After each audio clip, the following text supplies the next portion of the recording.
Please subscribe to Systematic Concepts channel and press the bell icon to get the notification of my video regularly. Thank you.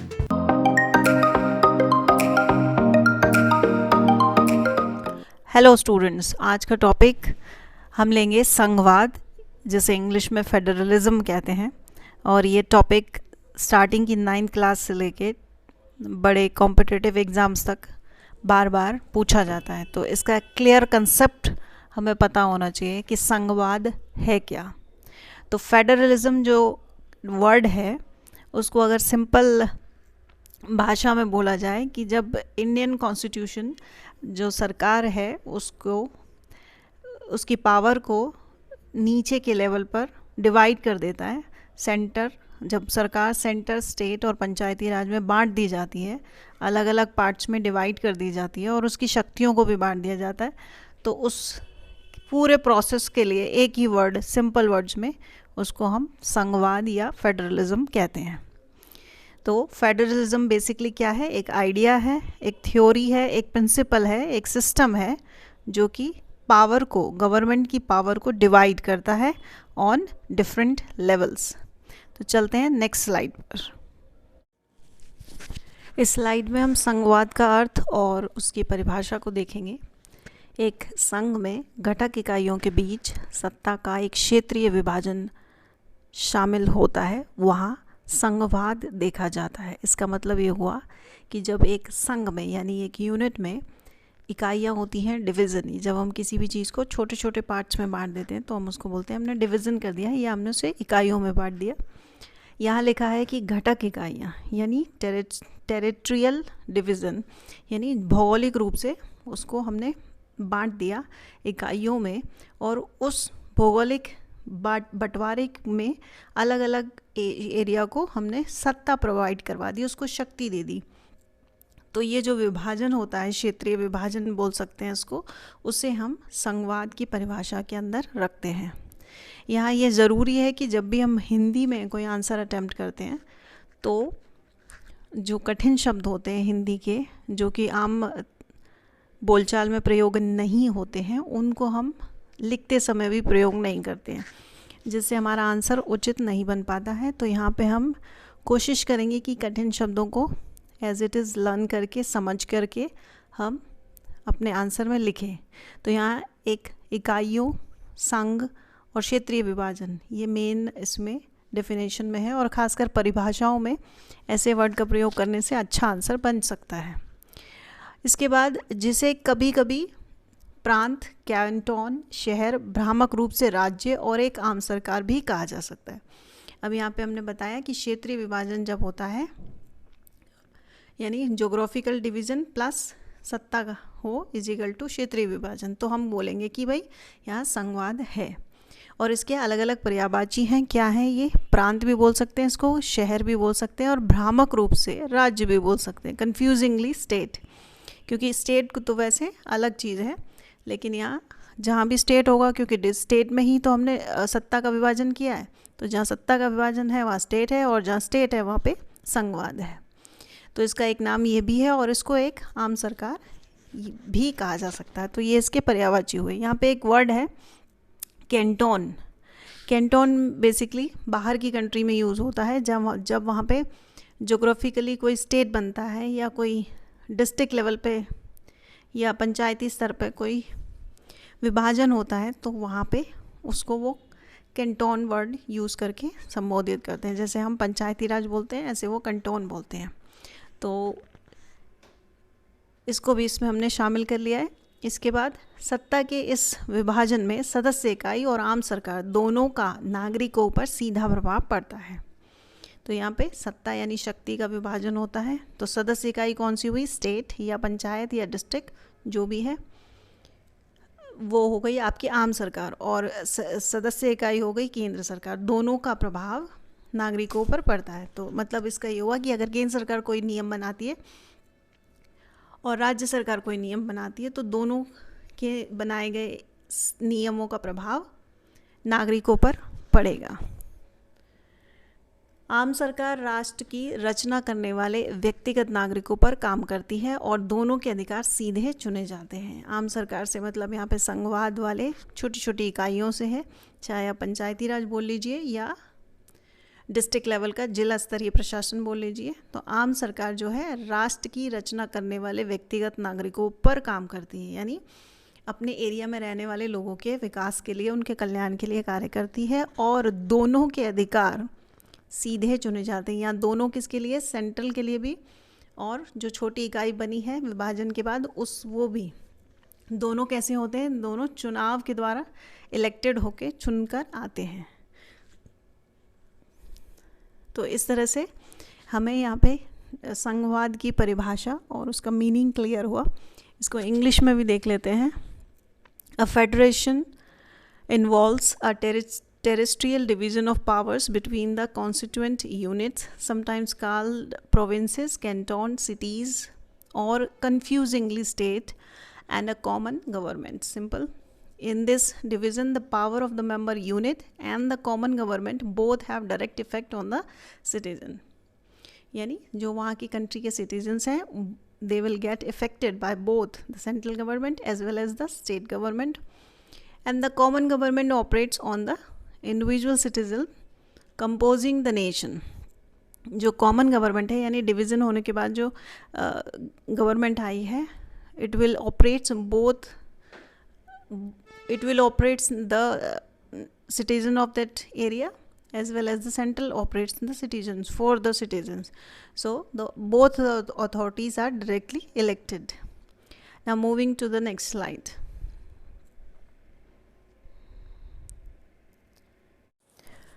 अब प्रश्न ये उठता है कि आखिर संघवाद को हम क्यों फॉलो करें, इसकी ज़रूरत ही क्यों पड़ी।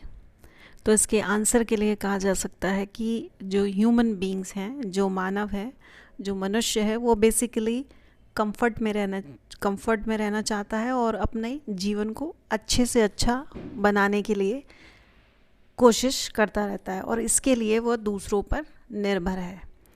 तो अपने जीवन को कंफर्टेबल बनाने के लिए उसे समुदाय की आवश्यकता पड़ती है और सोसाइटी की आवश्यकता पड़ती है, जो उसकी आवश्यकताओं को पूर्ण करे, उसे अधिक कंफर्ट प्रोवाइड करे, उसकी आवश्यकताओं का समर्थन करे। तो इसके लिए उसे उस पर निर्भर रहना पड़ता है और इसी के परिणाम स्वरूप संघवाद का उदय हुआ। अब संघवाद में जो प्रत्येक इकाई है या जो संघ का एक पार्ट है, वो दूसरे के विरुद्ध अपने क्षेत्र में स्वायत्तता का दावा करता है। इसका मतलब क्या हुआ, इसका मीन्स ये हुआ कि मैं अपने एरिया में फ्री हूँ, लेकिन जब मैं अपने एरिया से बाहर जाता हूँ तो मेरी फ्रीडम कम हो जाती है, मेरे ऊपर बाउंडेशन लग जाती है। मैं वो सब फ्रीली नहीं कर सकता जो अपने एरिया में कर सकता हूँ। मतलब कि एक संघ की एक यूनिट में, यानी कि एक स्टेट मान लीजिए या एक डिस्ट्रिक्ट लेवल पे या एक पंचायत लेवल पर, वो बिना हस्तक्षेप के अपना कार्य करता है, लेकिन उससे बाहर उसके पास वो स्वायत्तता नहीं है कि वह अपना कार्य फ्रीली कर सके। तो ये संघवाद का एक प्रमुख कंपोनेंट के रूप में देखा जाता है। और ह्यूगो नाम के एक व्यक्ति थे जो 1630 से 1704 के टाइम पीरियड में थे। उन्होंने पहली बार, जो रोम साम्राज्य से बिलोंग करते थे, उन्होंने पहली बार कॉन्फेडरेशन वर्ड बनाया था।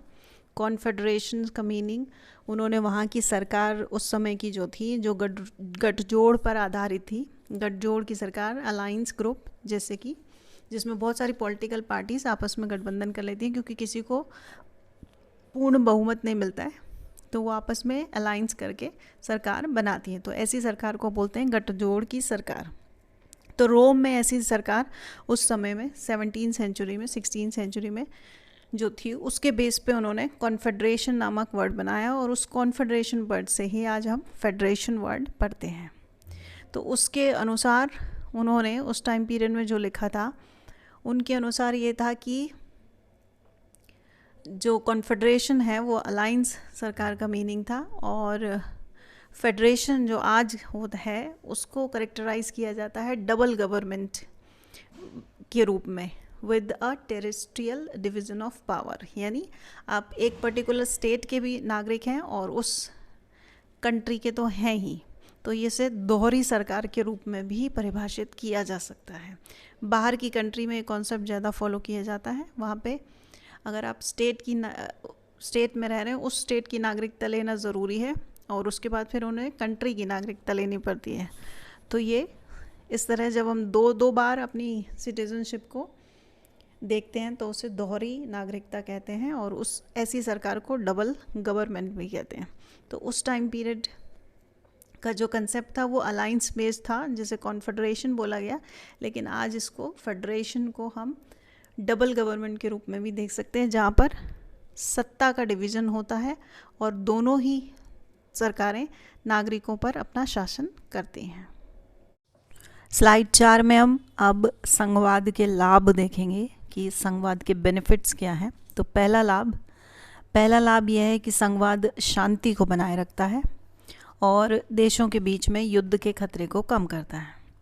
अब यहाँ प्रश्न उठता है कि ये काम कैसे होता है, कैसे संघवाद देशों के बीच युद्ध के खतरे को कम करता है। तो आंसर के लिए ये कहा जा सकता है कि जब ज़रूरत पड़ती है, यानी जब दूसरी कंट्री एक कंट्री पर अटैक करती है, तो जो उस कंट्री के जितने भी स्टेट्स हैं वो आपस में यूनाइट होकर उस स्टेट के लिए, उस देश के लिए लड़ते हैं। यानी अभी सत्ता अलग अलग है तो सब अपना अपना काम कर रहे हैं, लेकिन जब ज़रूरत पड़ेगी, जब अटैक होगा, तो सारे अपने पावर को भूल के एक साथ अपने देश के लिए लड़ेंगे। जैसे कि फॉर एग्ज़ाम्पल अगर भारत पर कोई कंट्री अटैक करती है तो भारत का कोई भी स्टेट, जैसे कि राजस्थान, आंध्र प्रदेश या तेलंगाना, कोई भी स्टेट उसमें मना नहीं कर सकता कि भाई हम इसमें इन्वॉल्व नहीं हो रहे, हम अलग ही रहेंगे क्योंकि हम अलग स्टेट हैं। तो ऐसा नहीं होता है, उसमें सब आपस में, उसमें सारे स्टेट्स की पावर को कम करके सब सेंटर के अंडर में आ जाते हैं और देश के लिए काम करते हैं। दूसरा देखते हैं सेकंड बेनिफिट क्या है। लाभ संघवाद का दूसरा कि संघवाद जो है आर्थिक समृद्धि को बनाए रखता है। किसी भी कंट्री की इकोनॉमिक को वह प्रॉस्परस बनाता है, उसमें समृद्धि लाता है। कैसे? पहला, वह व्यापार के बैरियर्स को दूर कर देता है, यानी जितनी भी रुकावट हैं व्यापार करते समय, जितनी भी परेशानी आ रही है, जितने भी बैरियर्स आ रहे हैं, उनको दूर करने का प्रयास करता है। दूसरा, यूनियन ट्रेड्स, यानी व्यापार यूनियन कि जो व्यापक नियम उसको वो बनाता है। यूनियन ट्रेड में हम क्लियर हो जाते हैं कि हमें कैसे व्यापार करना है और कौन से अथॉरिटी से क्या परमिशन लेनी है। तो ये सब नियमों को बनाने का काम संघवाद के द्वारा आसानी से हो जाता है। और तीसरा, अंतर्राष्ट्रीय व्यापार के में उसके साथ चलने के लिए जो क्षमता चाहिए होती है वो संघवाद के द्वारा ही एक कंट्री प्राप्त करती है। तो इन तीनों रीज़न से हम कह सकते हैं कि संघवाद देश में आर्थिक समृद्धि को बनाए रखता है।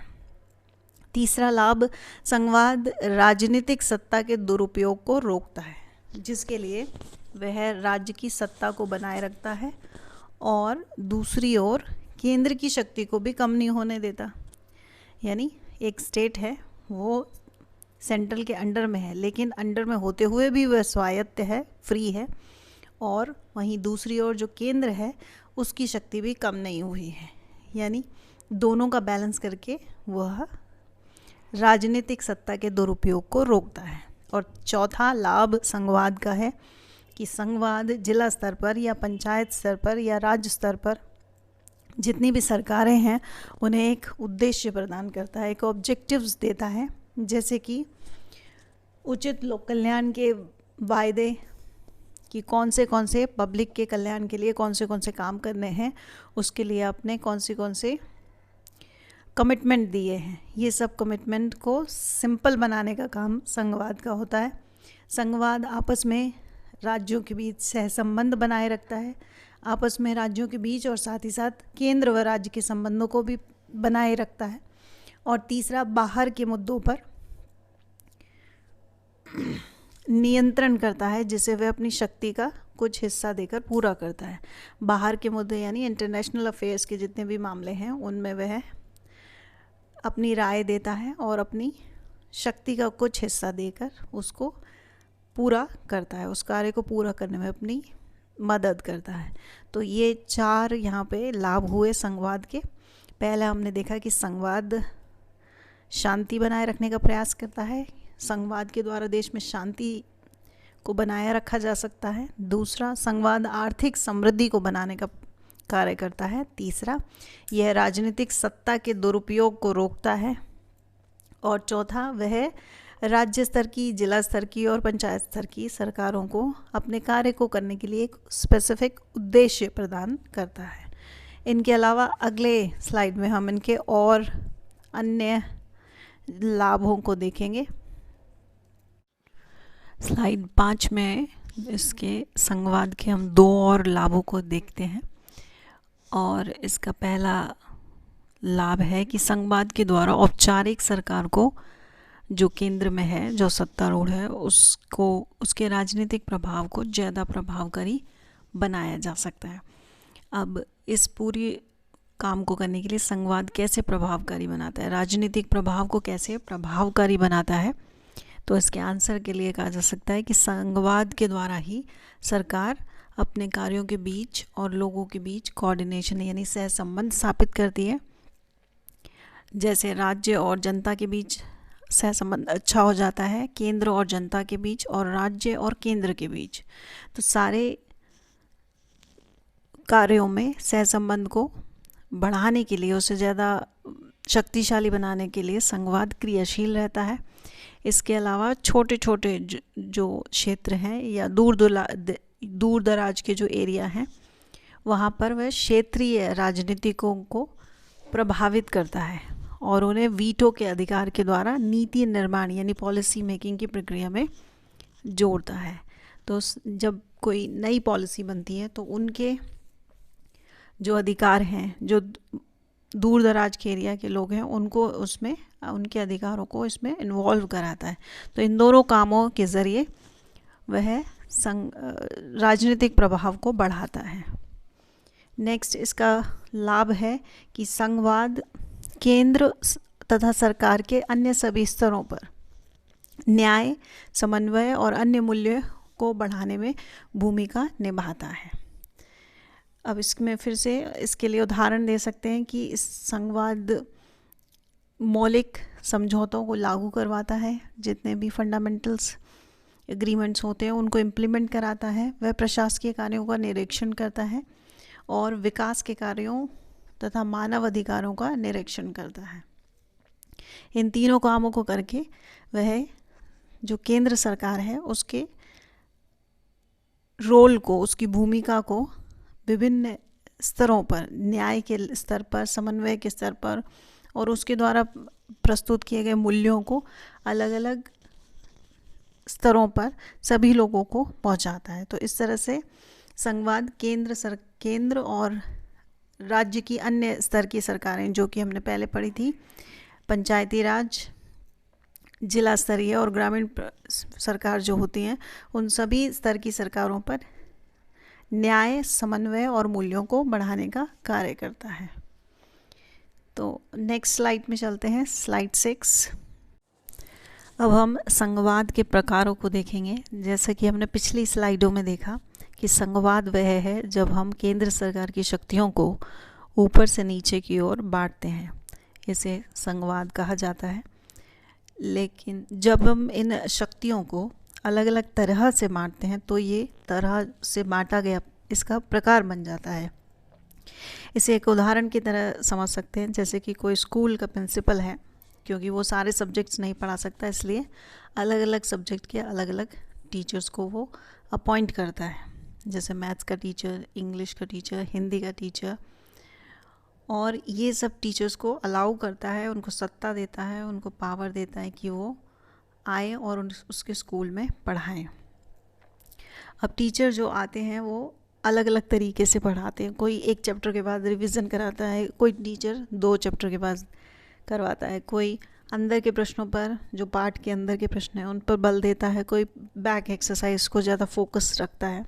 तो ये जो है वो पढ़ाने का तरीका उन टीचर्स का प्रकार है कि ये इस तरह के प्रकार हैं। उसी तरह से संवाद जो एक विचार है, एक आइडिया है बेसिकली, लेकिन उसके भी प्रकार हैं। जब हम शक्तियों को अलग अलग तरीके से देते हैं तो वो उसका प्रकार बन जाता है।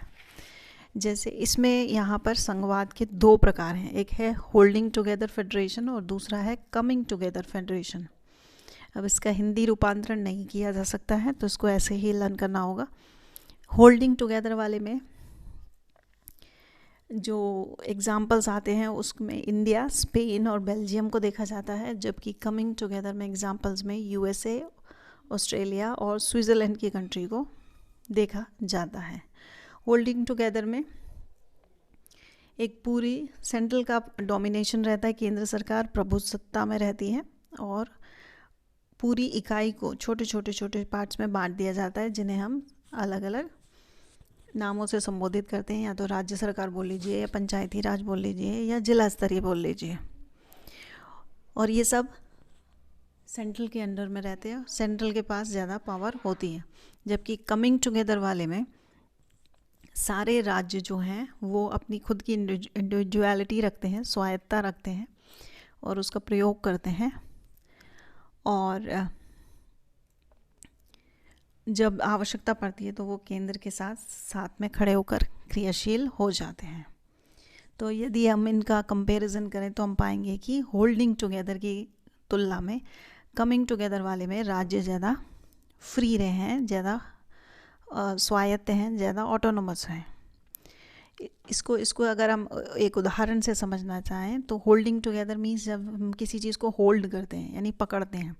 जैसे फॉर एग्जांपल एक क्लास के स्टूडेंट ने सर्कल में खड़े हैं और आपस में उन्होंने हाथ आपस में होल्ड करे हैं एक दूसरे के, और वो जो सर्कल बना वो था केंद्र सरकार का, और उस केंद्र सरकार में जितने भी उस सर्कल में जितने भी स्टूडेंट्स हैं वो उसकी शक्ति का विभाजन के बाद बनी सरकारें हैं, राज्य स्तर की, जिला स्तर की। तो इस तरह से इस वाले में केंद्र की प्रमुखता रहती है, जबकि कमिंग टुगेदर में राज्य खुद स्वतंत्र राज्य की तरह काम करते हैं एक, और आपस में जब आवश्यकता पड़ने पर अलग अलग कार्य करते हैं, और जब आवश्यकता पड़ती है तो एक बड़ी इकाई बनाते हैं और उस इकाई को केंद्र कहा जाता है। तो इस तरह से इसके प्रकारों को देखा जा सकता है। Moving to the next slide. What makes India a federal country? Bharat एक फेडरल कंट्री है तो वो क्या बिंदु हैं या वो क्या कार्य हैं या क्या रूल हैं जो कि भारत को एक संघात्मक राज्य बनाते हैं? ऐसा क्या है जो भारत को एक संघात्मक राज्य बनाता है? फॉर एग्जाम्पल, जैसे हम कहें कि राम एक अच्छा टीचर है। अब अच्छा टीचर है ये ठीक है, हम उसको बोल रहे हैं, लेकिन राम में ऐसा क्या है कि उसको अच्छा टीचर बोला जा रहा है? तो इसके आंसर में हम कहेंगे कि भाई राम जो है पढ़ाता अच्छा है, उसकी हैंडराइटिंग अच्छी है, उसकी स्पीच अच्छी है और वो एक्सप्लेन बड़ा अच्छा करता है। उसी तरीके से भारत में ऐसा क्या है जो कि उसको एक संघात्मक राज्य की परिभाषा के अंदर लाता है? तो इसके लिए पहला है स्रोत, पहला पॉइंट इसका है कि हमारा संविधान, हमारा कॉन्स्टिट्यूशन जो है इसको संघात्मक राज्य की परिभाषा में लाने के लिए क्रियाशील है, और इसके मद्देनज़र उसने जो कार्यपालिका है उसके कार्यों को 3 स्तरों पर बांट दिया है, जिसे कि केंद्र सूची बोलते हैं, राज्य सूची और समवर्ती सूची। केंद्र सूची मीन्स यूनियन लिस्ट, राज्य सूची मीन्स स्टेट लिस्ट एंड समवर्ती सूची मीन्स कॉन्करेंट लिस्ट।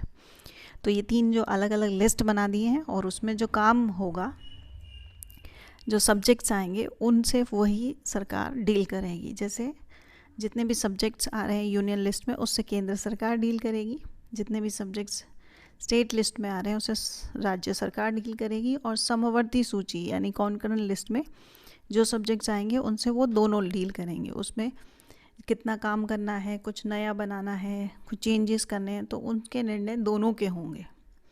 तो पहली लिस्ट देखते हैं, यूनियन लिस्ट। यूनियन लिस्ट में पहले 97 सब्जेक्ट्स थे और अभी इसमें चेंजेस होते होते 100 सब्जेक्ट्स हो गए हैं, और इसमें से जो 15 सब्जेक्ट्स हैं यूनियन लिस्ट के, उसमें से वो 15 सब्जेक्ट्स में पार्लियामेंट उस पर टैक्स लगा सकती है। उन पर टैक्स लगाने का अधिकार 100 में से 15 में टैक्स लगाने का अधिकार केंद्र सरकार के पास है। और हमारा जो 88 अमेंडमेंट हुआ था, संविधान संशोधन नंबर 88, उसमें हमने टैक्स ऑन सर्विसेज को ऐड ऑन किया, यानी जितनी भी सेवाएं दी जा रही हैं उनके ऊपर जो टैक्स लगेगा वो हमने 88 संविधान संशोधन के द्वारा अपनी यूनियन लिस्ट में शामिल कर लिया। और इसके अलावा इससे जुड़े अन्य मुद्दों पर अगर कोई चेंजेस लाना है तो सुप्रीम कोर्ट इसमें दखलंदाजी कर सकता है और यूनियन लिस्ट को एनलार्ज कर सकता है, उसमें नया कुछ और जोड़ने के लिए वो केंद्र सरकार से बोल सकता है।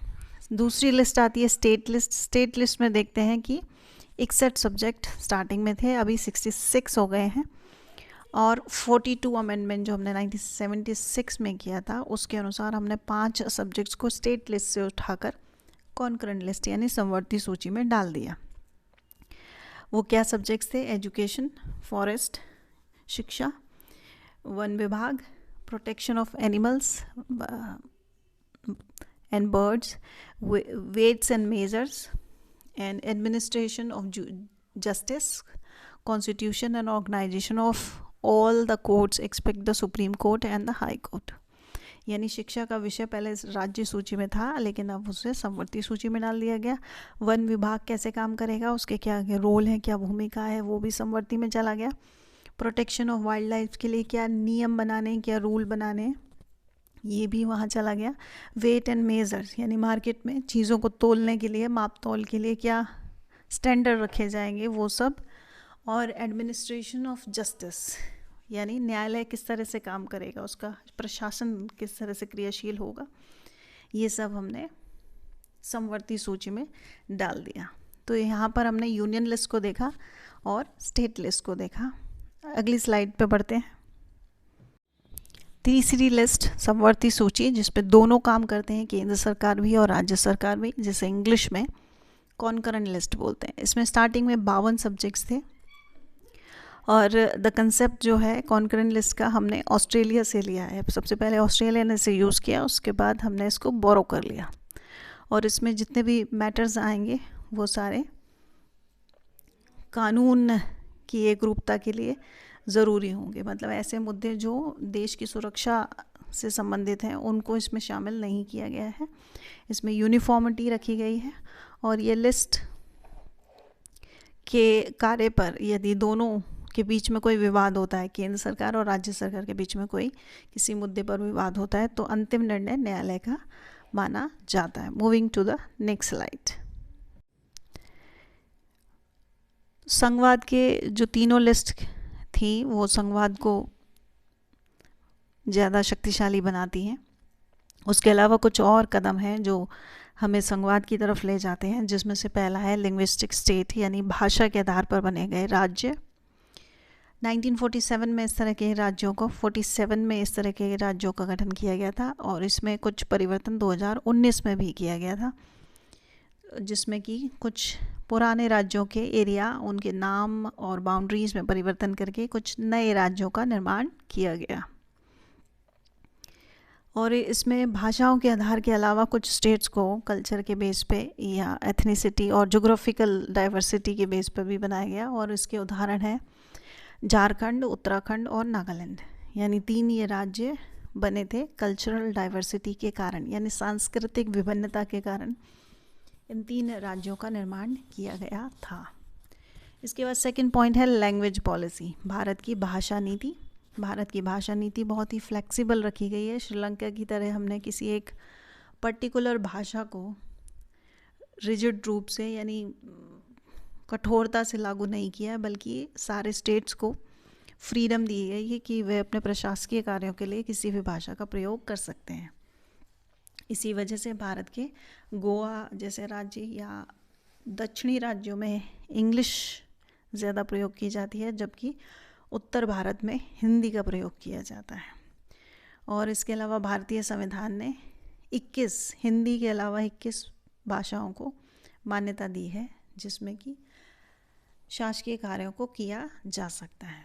और इसमें तीसरा पॉइंट है स्टेट और सेंटर का रिलेशनशिप। केंद्र सरकार और राज्य सरकार का रिलेशनशिप अत्यंत महत्वपूर्ण है, क्योंकि जब तक केंद्र सरकार और राज्य सरकार का रिलेशनशिप पॉजिटिव नहीं होगा तब तक संघवाद सक्सेसफुल नहीं हो सकता है। तो संघवाद को सफलतापूर्वक क्रियाशील रहने के लिए ये ज़रूरी है। और यदि हम पीछे 90s का इतिहास देखें, राजनीति देखें, तो हमें देखने को मिलेगा कई राज्यों के बीच आपस में विवाद, चाहे वो जल को लेकर हो या सीमा को लेकर हो।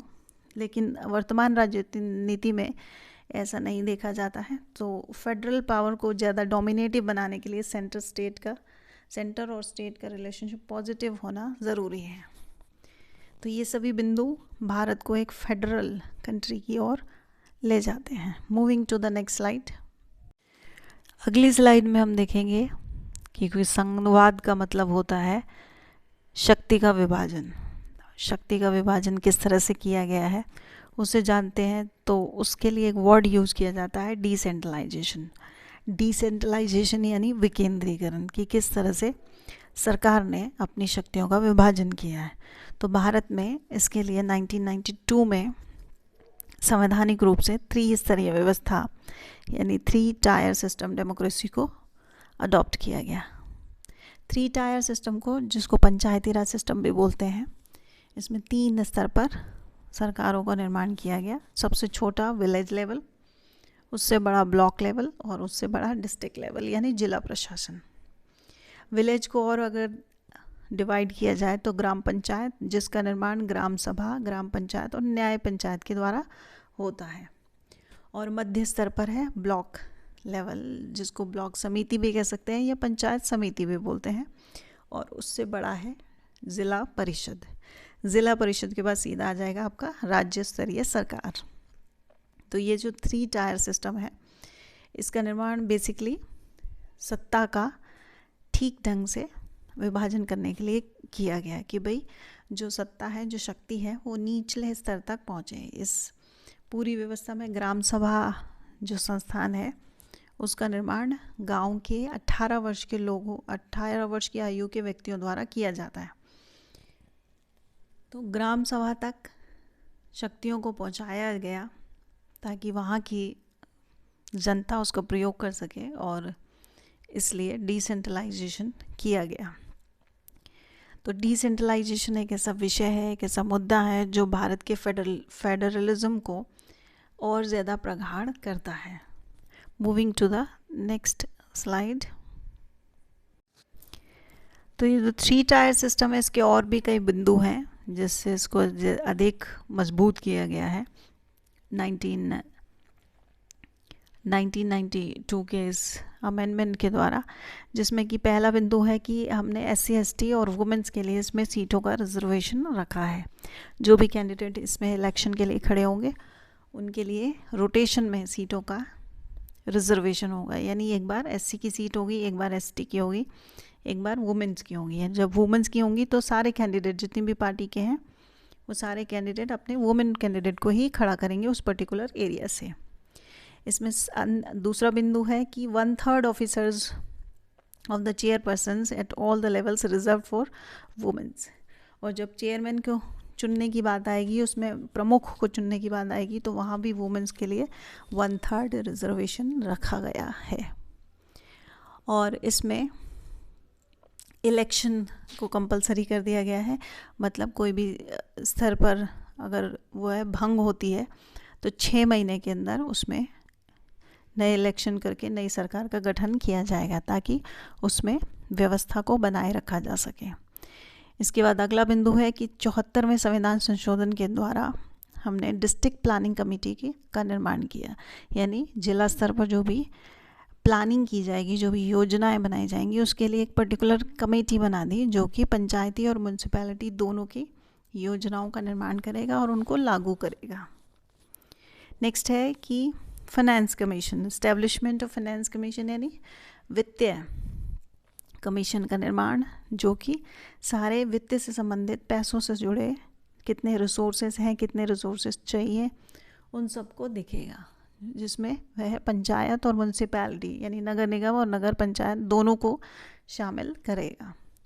और लास्ट इसमें 11th schedule of the constitution places as many as 29 functions within the preview of Panchayati Raj bodies.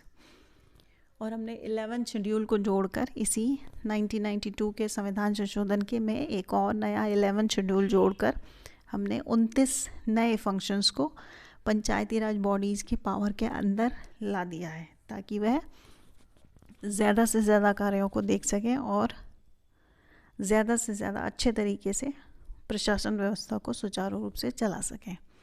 तो पंचायती राज व्यवस्था को इतना स्ट्रॉन्ग बनाने के पीछे मेन आइडिया ये था कि प्रशासन का कार्य सुचारू हो और सत्ता का विभाजन ठीक से हो सके, ताकि भारत जो है वो एक अच्छा संघवाद पूर्ण राज्य के रूप में उभरे। तो डिसेंट्रलाइजेशन और फेडरलिज्म दोनों ही बिंदुओं पर कार्य किया गया, और डिसेंट्रलाइजेशन फेडरलिज्म को प्रमोट करता है, इसलिए पंचायती राज व्यवस्था को अडॉप्ट किया गया। Moving to the next slide. इस वीडियो में बस इतना ही। अगले वीडियो में नए विषय के साथ दोबारा मिलते हैं। Till then, thank you for watching the video and subscribe the channel. Please keep watching it. Thank you so much. Please subscribe to Systematic Concepts channel and press the bell icon to get the notification of my video regularly. Thank you.